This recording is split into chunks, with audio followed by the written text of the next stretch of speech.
Welcome to hell.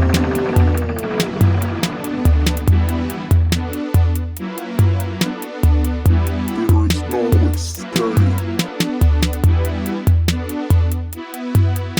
There is no escape.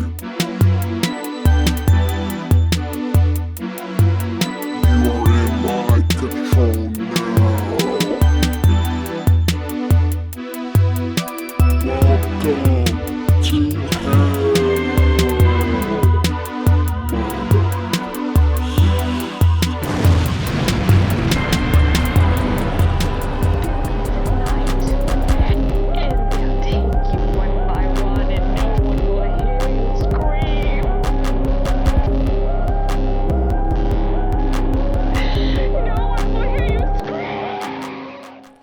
Welcome to Hell Team Doom. This is another episode of Let's Talk About Horror. And if you want to follow your boy Walter Doom on the social medias, those social medias are Walter Doom Horror on Instagram, TikTok, and YouTube, and the Walter Doom on X, and Walter Doom wherever else is streaming. Alright, y'all.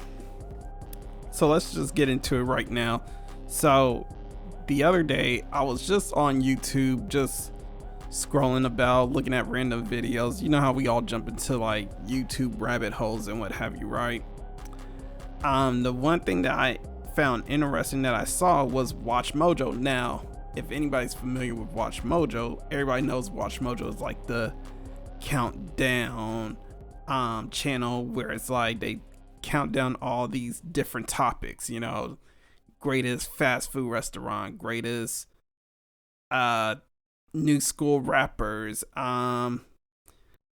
Just a video I was watching just a moment ago, which was warning labels that are just ridiculous, or like warning labels that make you question mankind's intelligence. So the video that I ended up watching that day was the top 100 horror movies of all time. And as we all know, like whenever it comes down to like a list like that, we do have like a bit of like some skepticism, some intrigue sometimes on like what made these lists and what did not make that list. So for me, it drew my interest. I saw the video. I watched it. It was an hour long, by the way. If y'all want to watch it, I'm going to have it linked in the description for you all. So if you want to check it out, you can go ahead. But if you don't, I'm going to go ahead and tell you guys what the top 20 movies are. I'm not going to go over the whole list. I'm going to tell you just what the top 20 are and just some few movies that were kind of like highlights that were added onto the list. So at 20, and this is 20 on down. So starting at number 20, we got A Nightmare on Elm Street, The Innocents, I forget what year this is, Suspiria, the Dario Argento one, Ringu, The Thing by John Carpenter, Hereditary, Rosemary's Baby, Texas Chainsaw Massacre, Scream, Nosferatu, Get Out, Night of the Living Dead, Jaws, Halloween at number 7, Silence of the Lambs, Alien, Frankenstein, The Shining in third, The Exorcist, and Psycho at number 1.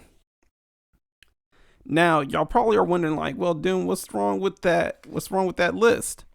There is nothing particularly wrong with this list per se, but there are movies that are pretty much ranked in the top 20 where I wouldn't even put like certain movies in this top 20, you know, for the most part. But beyond the top 20, there were movies placed on the list that led me to question like, okay, what are they basing this countdown on? What merit are they placing it on? So a couple of movies to kind of like highlight a bit, like what was on the list. They had Child's Play at 100. They had Paranormal Activity at 97. I'm gonna be bouncing around, by the way. So Terrifier 2 at number 82. Candyman at 75. Pearl at 72. Wreck at 68. The Conjuring at 65. Hellraiser at 63. Chain of Busan at 61. Number 60 was Friday the 13th. Godzilla came in at 45. Saw came in at number 40. The Babadook came in 37. The Blair Witch Project came in at 35. Peeping Tom came in at 33. Carrie rounded up in the top 25 section at number 24. And The Omen was at 23. The Fly at 22. And Dracula, the 1930s one, was in 21. Can you do something for me? Okay, I couldn't help but but added that a little bit. But the one thing I want to touch base a little bit on is some of these movies where I felt like were ranked improperly, and I don't know how Watchmojo was like basing these films on how they were gonna rank them, but I felt like some of them were definitely like misranked or put in different rankings that they shouldn't have been. So let's start off with the top 20. The top 20 is good. The top 20 is fine. You know, they got like the essential movies. But the thing is like I feel like some of the movies that are in there, so like The Innocents for one. I've never seen The Innocents before. I don't know how good The Innocents really is. But to place it as a top 19, top 20 movie, you know, I don't know. I felt like there's something missing for me when I saw that. Ringu is fine at 17. But I feel like it probably could have been a little bit higher, at least over like Nosferatu. Nosferatu is good. I'm not dogging it for where it's at in the 11th spot, but I don't know. I don't really see it as a top 11 horror movie per se. You know, some of the top 10s also, I mean, Psycho is good. I love Psycho. But is it really the number one film over The Exorcist, over The Shining, even over Frankenstein a little bit, you know? I could see Psycho definitely being over Alien, but I don't know, but I can't see Psycho being over The Exorcist, which was a movie that is very iconic for the head spinning and just drew up a lot of like not only controversy but a lot of fear for a lot of people who were like deeply religious or even have people questioning their religion a little bit, or even like being a bit afraid about a demon, you know, possessing, you know, their child, or just like, you know, being one-on-one or face-to-face with the devil themselves, you know? So to kind of put Psycho over The Exorcist, I found it really odd that they chose that movie over it. Not to say that Psycho wasn't good. Psycho was really good. If you had ever watched Psycho plays off like a bit like two different movies at first. You know, you got Janet Leigh's character that's just going on this whole skipping out of town to meet up with this guy she's having an affair with, and basically she just got like stolen money on her and what have you, and she ends up staying at the Bates Motel and what have you, which ends up being her demise in the end. In the second half of the movie is basically just learning about, well, who killed her, basically. where like if you're like a child who have never seen Psycho before, like for me, I'm not gonna say for other people, but for me, before I actually seen Psycho, I always saw the iconic scene where, she gets stabbed in the shower, the shower scene. And I mean, yeah, Psycho has sparked a lot of fears about people being in the shower, but it's like, I wouldn't say like it was the most iconic thing over The Exorcist, which drew bigger fears. I feel like The Exorcist drew bigger fears than Psycho, but I mean, Psycho is still good. But me being a child of the 90s, I never watched Psycho as a kid, so when I saw the iconic scene and like how like a lot of TV shows and what have you talked about Psycho, the way I guess I would say like I saw that scene, I didn't think like that scene was like in the first 30 minutes of the movie. You know what I'm saying? I thought that scene was like the last 10 minutes of a movie, where like you get like the hero, usually like that's going through the journey of the story. And yeah, this was just a tragic end to a hero in the story. But when I actually watched it, Janet Leigh's character, she was the villain of the story. Actually, she was more deserving of what she was getting in the movie. Psycho is good. I mean, I guess I do like the fact that Watchmojo did pay homage to it. Put a lot of old school horror, but also new school horrors on the list. To rank it at 1, I don't know. I couldn't really feel that too much. Same thing with The Shining. Shining's sitting there at number 3. I felt like maybe, I mean, if we want to be real, I mean, I would have bumped Psycho down to number 3 and had Shining at 2 and Exorcist at 1.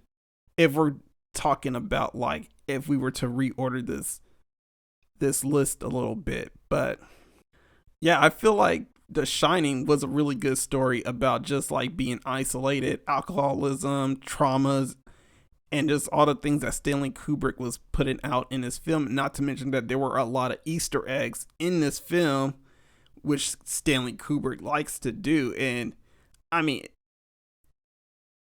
I feel like The Shining did get a little bit of shade, just being placed at the number 3 spot. But I mean, it's still top 10, Jumping ahead a bit, let's talk about Child's Play for a bit. That is the one that threw me off a bit, because Chucky is one of my favorite franchise villains, and to see him placed at number 100 threw me off a bit. But the movies that were placed over him, which had me scratching my head, Paranormal Activity, which came in at number 97, Black Christmas at 93, Insidious at 89, and The Black Phone at 87. Now, there were some other films, but a lot of those films I didn't really watch before. But to me, I was thinking, okay, you're going to tell me Child's Play sits at the 100th spot versus Paranormal Activity, which I feel like was more like deserving of the 100th spot than Child's Play. Black Christmas. I don't even know why Black Christmas is even on the list. Let's be honest. I am never shy about how I feel about Black Christmas. I've seen all 3 of them. Don't care for majority of them. I don't care for the original Black Christmas. Even though I know it's the inspiration for Scream. If it wasn't for Black Christmas, there wouldn't be a Scream. But just because it's the original, and I'm gonna say this, there is a film that got shaded that is the original of the start of a genre, and they didn't even make the list. So to say like Black Christmas belongs on the list because it's the originator, well, why is Cannibal Holocaust or Cannibal Ferox not on the list, but Paranormal Activity is? And honestly, to me, I think Cannibal Ferox and Cannibal Holocaust are way better movies than Paranormal Activity. I mean, if we want to talk about like found footage movies that got shaded, versus Paranormal Activity, Hell House. Why did Hell House get shaded? VHS. The VHS series is always good. A lot of the VHS movies are really good. And those movies got shaded too. The Taking of Deborah Logan, I believe, is a found footage. I can't remember if it's a found footage or not, but that movie was really good as well. If it is a found footage, I believe it is. But that one got shaded as well and wasn't even on the list. So when I saw that Paranormal was at 97, but Child's Play is at 100, and let's not even talk about Hellraiser being at 63. Like, I love Hellraiser as the next person, but there's like not that many Hellraiser movies that are good. The first two, okay, decent. The third one was okay, it kind of nasty, but they don't get better until Hellraiser Inferno, which I know a lot of people think is a weird installment of the franchise. I believe the sixth one was Bloodline or something like that, but it brought back Kirsty, who is it Kirsty or Kirsten? I can't remember the main character's name at the one, or Christy or whatever her name was, but they brought her back in that film. And after that, I mean, between, I want to say Judgment was good. I'm trying to think, was there something before Judgment? I don't think there was anything before Judgment, but Judgment was really good. And actually, I think that one probably deserved more of a spot on the list versus the original Hellraiser movie. Yeah, Hellraiser was at 63, and you're trying to tell me Hellraiser was way better than Child's Play. But let's not even say it. Let's not even say it was just better than Child's Play. It's at 63. So according to Watchmojo, at 63, this movie is better than Wreck, Pearl, The Orphanage, and Candyman. Ridiculous to me. I couldn't believe what I was seeing when I was looking at this list. I was like, okay, who is making this list? And it made me wonder, like, what merits are they basing these movies on? So there's a list of movies that I made that were shaded. Here's my list of movies that were shaded. Hell House LLC. Misery. Misery did not make the list. Believe it or not. You guys will be surprised when you watch this video. But, I mean, if you haven't seen the video, if you haven't or not planning on to, yeah, Misery does not make the list. Bram Stoker's Dracula, the one with Gary Oldman in it, I thought was really good. I thought that Dracula movie was way better than the 1930s Dracula movie. Now, I know a lot of nostalgia people will probably go, well, Doom, what are you talking about? Bela Lugosi, he goes so hard, blah, blah, blah, this, that. That's fine. I got nothing against Bela, but I'm not a fan of that Dracula movie. It doesn't really stick too much to the source material. And even though Frankenstein and the Bride of Frankenstein didn't really stick too much to the source material of the Frankenstein book, the writing for those movies were a bit more interesting than the Dracula with Bella in it, in my opinion. I didn't think the Bella Dracula movie was that interesting or that well produced in my opinion. Bliss, the Taking of Deborah Logan, Blackula was shaded. They had Ganja and Hess, and I'm glad that they gave respect to a bit of the black horror spirit. I mean, not only did they have that movie, I mean they had Candyman, of course, but they also had Get Out. But the one thing that they kind of just not put on the list, which was like I thought was a really good horror movie, was Blackula, or just even Blackula Scream Blackula Scream, however the title is. But either way, they didn't put that movie on the list. Shaun of the Dead. Yes, Shaun of the Dead did not make the list. And I'm pretty sure there's a lot of people out there, including me, that would think like, how did Shaun of the Dead not make the list? Chopping Mall, They Live, Cannibal Ferox, and Cannibal Holocaust, as I mentioned before. Infinity Pool, because that's a newer movie. They had some newer movies, but one movie that they didn't include was Infinity Pool. Predator or Prey, the two Predator movies. They didn't have the original Predator movie, and they did not have the newer Predator movie, which was Prey, which I thought was a really good installment to the Predator series. Creep, Parasite, depending on how you look at it. You could either look at it as like as a drama, thriller, or a horror, however you want to see it. The Sadness, VHS, Sleepaway Camp, Slumber Party Massacre, Silent Night, Deadly Night, Jennifer's Body definitely did not make the list. That's another one that I'm pretty sure a lot of horror fans would go, how did that one not make the cut?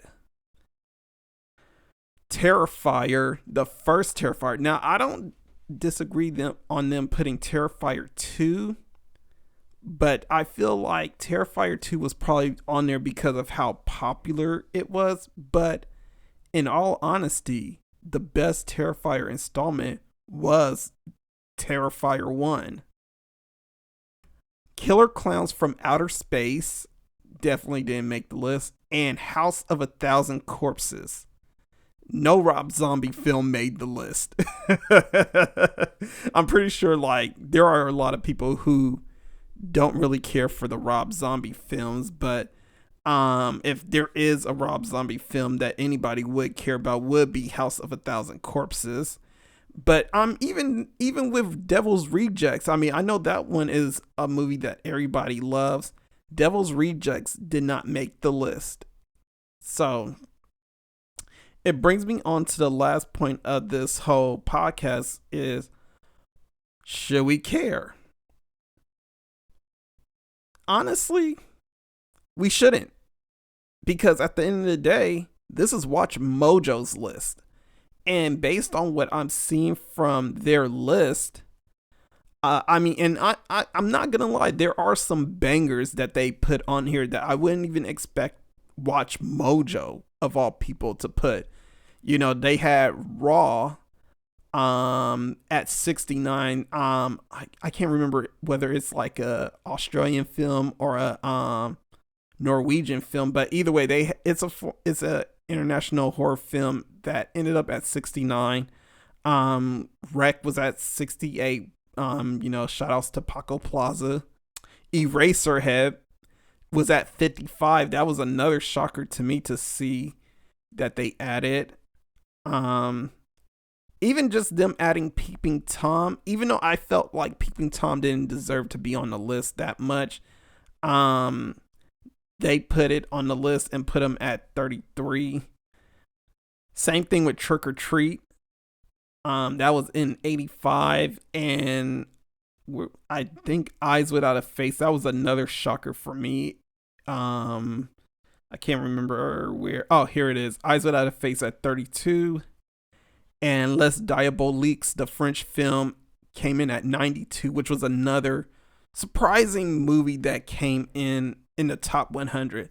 So they try to be well rounded, but the thing is that what Watchmojo lacked were like just a lot of like just under the radar bangers that not only some of you guys probably can name, but some of the films that I named as well. Like I mentioned before, like how are you gonna have a list where you have Black Christmas because it's the originator of the slasher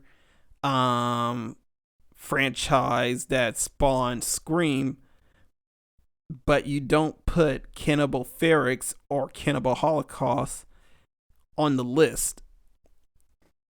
You know, you have actually, and what I think I'm noticing just now, they don't even have Amityville Horror. I mean, if anybody's an Amityville fan, I'm not really an Amityville fan. I haven't really watched those films before, but I tried to, couldn't get through them.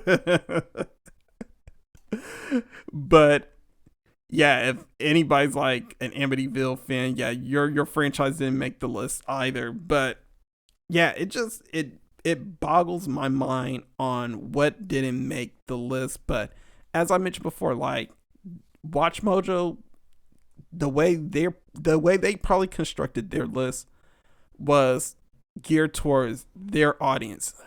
You know, their audience probably doesn't watch a lot of horror movies like that, so they're more like casual watchers probably. And I'm just guessing. I'm not saying that's who they are. I'm pretty sure, like, you know, some of us, like myself, you know, we watch Mojo just, you know, out of shits and giggles. But I'm pretty sure, like, with a lot of those films, they wanted to make a list that was as safe as possible, something that doesn't get too much flack from horror fans or just like a very divisive amount of like backlash and what have you. I mean, that's what I'm guessing, that's what they did. But because they went that route, they did kind of omit a lot of like really good films that probably don't get enough praise within like the mainstream sectors and what have you. So should you all get mad? Did Watchmojo get the list wrong? No, Watchmojo didn't get the list wrong, but you guys don't have to care about the list. All right, so I'm about to go ahead and take a break real quick, and when I come back, we're going to come back with the Slasher Corner.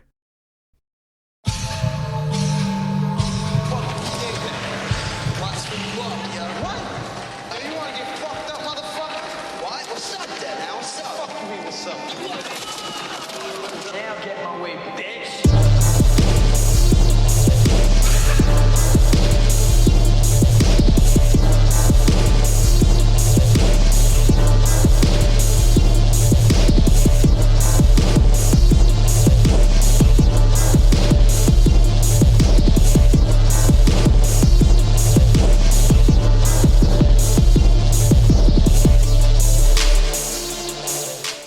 Alright, y'all, we are back with the Slasher Corner right now. And for the Slasher Corner movie of the week, I'm going to suggest the movie Creep, which you can find on Netflix.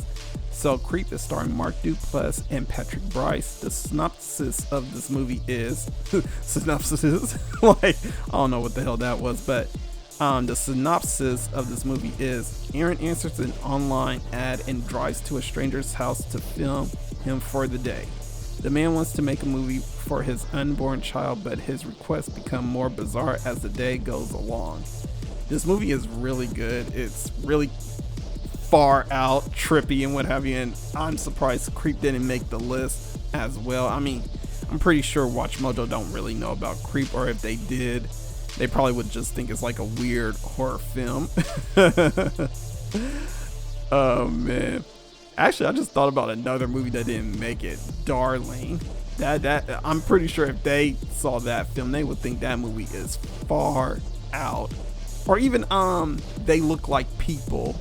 I think they would think that movie is more strange just because of how strange that premise is about a guy who's kind of probably schizophrenic and he thinks like an alien invasion is about to happen. But either way, actually, and I just thought about another movie. I swear I'm coming up with movies out the ass right now, but I just noticed Invasion of the Body Snatchers didn't make that list, or even The Faculty. I don't know, that's weird to me. But anyway, I'm going to go ahead and sign out for today. I know this is kind of quick. This is quicker than usual, you guys, but yeah, I'm going to go ahead and sign out for today. If you want to follow your boy, once again, those social medias are Walter Doom Horror. I swear I can't speak. Walter Doom Horror on Instagram, YouTube, and TikTok. The Walter Doom on X, and Walter Doom wherever podcasts are streaming. And this has been another episode of Let's Talk About Horror. This is America. Don't let them catch you slipping now. Stay diabolical, people. Peace.